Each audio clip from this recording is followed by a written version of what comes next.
prototyp T-800, známý také jako T-RIP, Resistance Infiltrator Prototype. Byl prototyp Terminátora série 800, který byl vyroben v centrále Skynetu v roce 2018.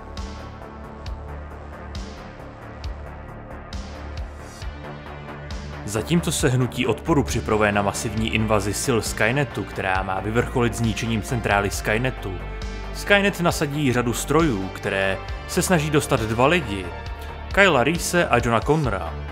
Po úspěšném zajetí Reese a jeho společnice Star se o tom dozví Connor a vydá se na solovou misi, aby Reese s pomocí Marcuse Wrighta zachránil. Při prohledávání vězeňských cel výzkumného a vývojového zařízení Skynetu najde Connor jednu celu, která je stále obsazená.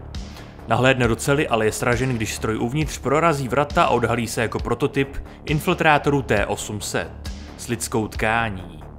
John okamžitě vypálí dávku ze zbraně do jeho hrudi, ale to téměř nějak nespomalí jeho postup, protože ho popadne za krk a odhodí ho přes celou místnost. John udeří pažbou své pušky do obličeje T-800, opět s malým účinkem, a stroj mu to oplatí tím, že ho opět odhodí přes celou místnost. Johnovi se podaří ustoupit do laboratoře, kde dezorientovaný T-600 kvůli sabotáži bezcílně střílí ze svého minigunu. T-800 ho pronásleduje a střetne se s porouchaným T-600, načež stroj rychle rozpůlí. John po něm dvakrát vypálí granátometem, čímž spálí jeho tělesný plášť a odhalí kovový endoskelet pod ním. John poté prorazí díru ve zdi a unikne s Kylem a Star do továrny na Terminátory pod laboratořemi. T-800 je nějakou dobu hledá a nakonec je najde, jak čekají na výtah, ve kterém se podle nich nachází jejich právě T-800. T-800 se však skrývá za montážní linkou Terminátorů řady 700. Připlíží se k nim a srazí Johna a Kylea na zem. Kyle rychle odpálí stroj granátometem, čímž ho dočasně zneškodní, zatímco on a Star utečou do výtahu. Connor však zůstává vzadu a T-800 na něj znovu zaútočí. V zápětí přichází o granátomet, který 800 rozbije o podlahu. John se pokusí uniknout a postaví se stroji na molu s brokovnicí, ale není schopen zastavit jeho postup a následně je svržen do nižšího patra, kde ho chytí pod krkem a téměř zabije. Johna zachrání včas příchod Marcuse, který na T-800 zaútočí a přišpendlí ho k zemi, což Johnovi umožní odplazit se pryč.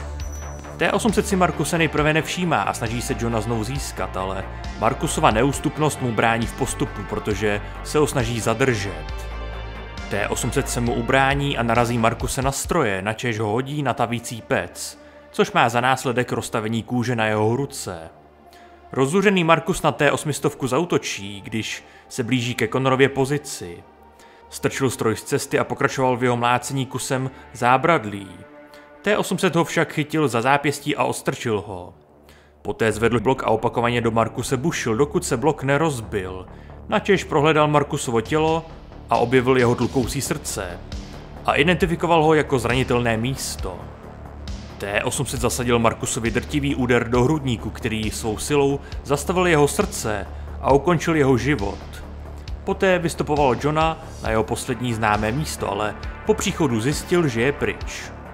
T-800 změnil svůj hlas tak, aby napodoboval Kyleův a volal na Johna, aby mu pomohl. Connor se opatrně vydal za hlasem, aby zjistil, že na něj T-800 čeká. Několikrát vystřelil ze své pistole, ale stroj se nenechal ani v nejmenším zastavit. John si všiml svého granátometu na spodním patře vedle Marcusova těla a tak se skočil dolů a tvrdě přistál, zatímco ho T-800 sledoval. Johnovi se podařilo granátomet uchopit a vystřelit na káť s kovem nad strojem, čímž způsobil, že se přes něj přelil tekutý kov. T-800 byl na okamžik pohlcen kovem, ale zvedl se z masy a pokračoval v postupu, takže Connor vystřelil poslední zbývající kulku z pistole na chladící trubky poblíž, čím zmrazil kov na těle stroje a účinně ho uvěznil jako sochu. Než však úplně zamrzl, zaril T-800 své prsty do Johnovy tváře a vytvořil legendární jizvu na jeho tváři.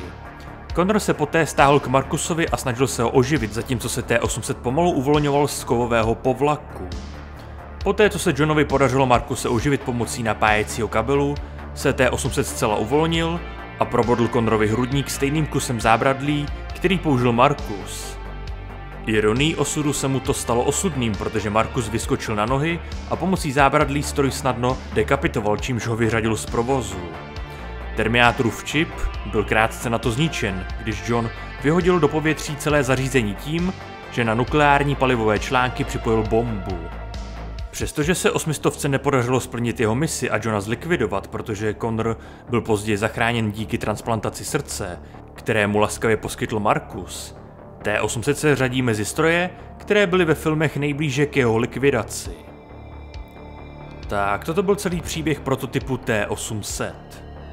Každopádně díky mu za sledování, díky mu za vaši podporu tohoto kanálu, ať už v podobě lajku, dislajku, odběru se zvonkem, komentáře, sdílení či finanční podpory na Patreonu, YouTube členství, donatu nebo super díky.